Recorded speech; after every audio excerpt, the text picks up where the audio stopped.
I'm the small one. I'm smaller than everyone else my age in the house at school. The bigger kids sometimes bump into me or step on my toes. Sorry, Sophie, I didn't see you, they say. At the playground, little kids always want to play with me. Some even try to boss me around. Don't climb up that big slide, little girl. One kindergartner warned me last week. You might fall and hurt yourself. I think I'll be okay, I said. She watched me slide down, her mouth gaping open. My best friend Casey is one of the tallest kids in second grade. Her legs are so long that when she walks, I have to jog to keep up with her. Sometimes grown-ups ask her, "Who's your little friend?" And one day, while I was over at Casey's house, her grandma thought Casey was babysitting me. I used to try to make myself taller. I hung from the tree in our backyard to stretch out my limbs. I even ate my vegetables, all of them, but I never seemed to grow. Don't worry, Mom said. Being small has its perks. Did it? I never noticed any. One day, Mrs. Alvarez told the class that we'd be putting on a spring play. I practiced all the lines before the audition, but I never got a chance to deliver them. As soon as I was walked on stage, Mrs. Alvarez cried out, "Sophie, you'll be perfect as the elf. You're just the right size for the costume."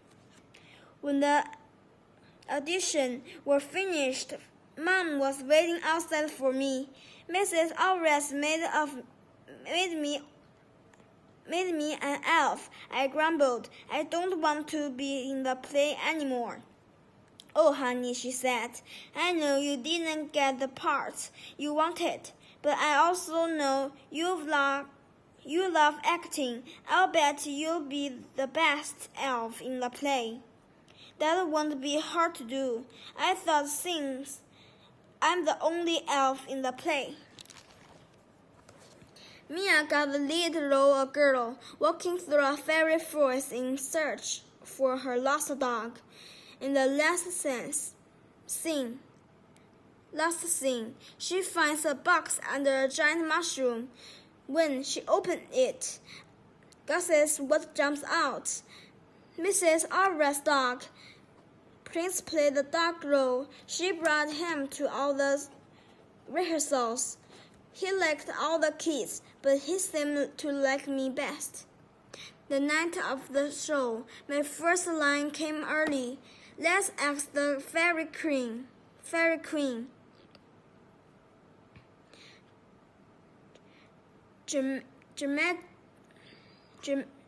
Dramatic stuff.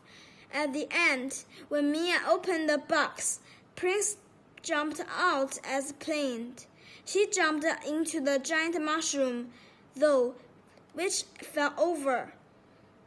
Then he leaped off the stage and disappeared underneath it.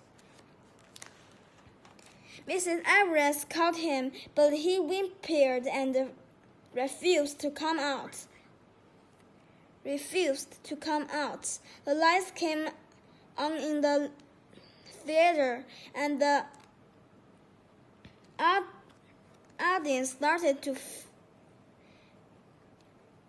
fidget in their seats. The entire class gathered at the edge of the stage. "How are we going to get him out of there?" Mrs. Alvarez asked. "I'm small enough to squeeze under there," I said. "I'll get him." I crawled through the dust and the cobwebs beneath the stage until I reached the prince. As I talked to him softly, he licked my face. When we emerged together, the audience clapped and cheered. In fact, we got more applause than the stars. At the end of show, my parents were proud, and so was I. After that, I stopped worrying so much about my size. In fact, I decided that Mom was right. Being small has its perks.